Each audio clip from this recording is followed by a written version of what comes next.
Web and mobile app, what is this? What's difference between that in testing? Sure, if we have just only experience work with web, we can have idea. It's so similar with my experience. I will start work what I have. And my answer, no, because mobile app have totally other worlds, so have other technology, rules and users. And if we have good results in shop, I mean Google Store and App Store, we must remember about rules what we have in mobile apps and work with only that.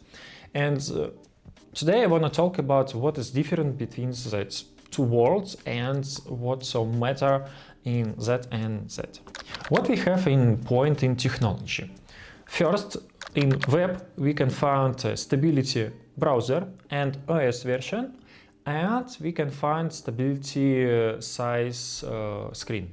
In mobile we can find in other smartphone, other OS version, other OS, other frame for Android, other technique in smartphone, I mean size, memory, process and blah blah blah, as a small point, but that's all have important for work in mobile app and for our job. And what we can talk about lifecycle.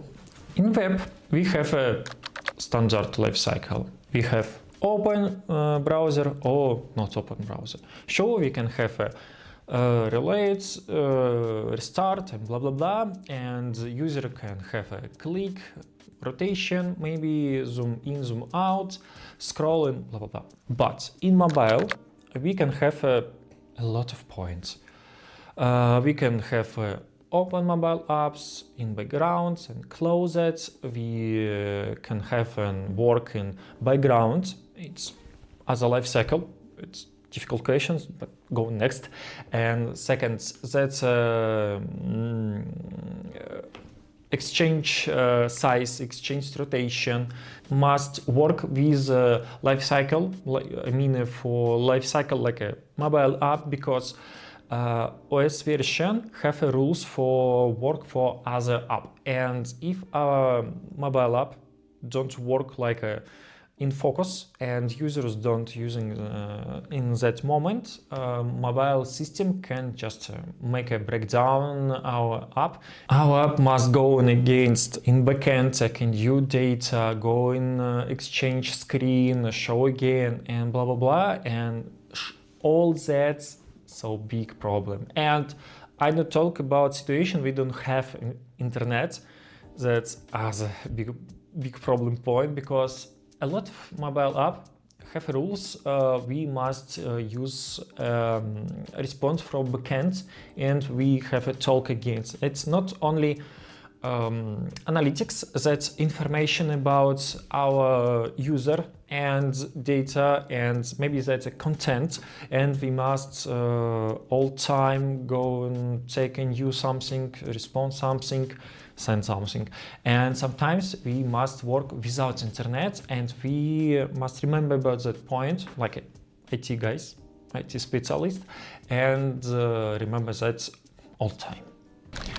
But what we must remember if we work like a web QA, we must remember about our website, and I mean logic and lifecycle, that's normal point, and our business line. For mobile app, we must remember about a lot of points against, yeah, sure, and that's business logic and how our mobile apps looking, I mean UX UI. Next point, that's a life cycle in browser, not only browser, I mean in mobile system, and that's not depends with iOS, maybe that's Android, blah blah blah. And next point, that's it's permission in system. It's a lot of point for us, and a lot of problem. 2 points. First, that's rules from store I mean against App Store and Google Play and other guys. And second, that's guidelines. Guidelines, it's so big space with other rules for other system, and we, our QA guys, must remember about that. All that, it's so difficult but interesting. I like it, technology, and I have a love for that point. For a small example, what we have a result if we lose a bug and that bugs go in release. If we work just in web, we go exchange what we need, fix that bug and update website. Poof, that's work. But if we have a mobile app, we against go in code, exchange something, fix that bug, testing, of course, and after that we must go in shop and wait time when shop approve our updates, improve our a new version for app, and go in and send it for all users, because sometimes users don't like have a new update for mobile app, and that's big problem. And when we send a new version in shop, store don't in one moment send it for all people. And if you talk like a globally point, my topic in that moment, if we have a problem in release in mobile app, we have a long life cycle for fix it. And what is in end my video?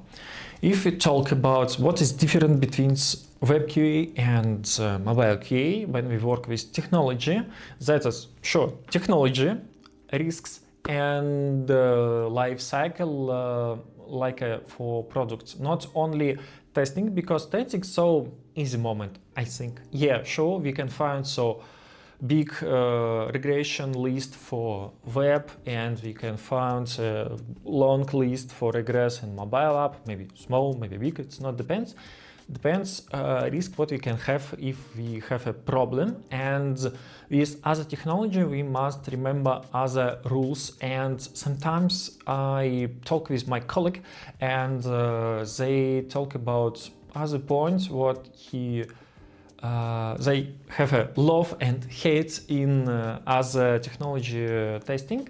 And sometimes people talk about web QA like that's a cool point, because we have a stability version, we not must go in research new news about technology. But I find so interesting point, if I work with mobile, I have updates every year, every time. I can say that, and for me that's interesting. And mobile app have so interesting features, and web QA, sure too, I love web QA. But now I work with mobile app, and I love that world. It's my heart with that. If you love that topic like me, subscribe on that YouTube and make a like for this video. Thank you for your support, and we'll see. Ciao.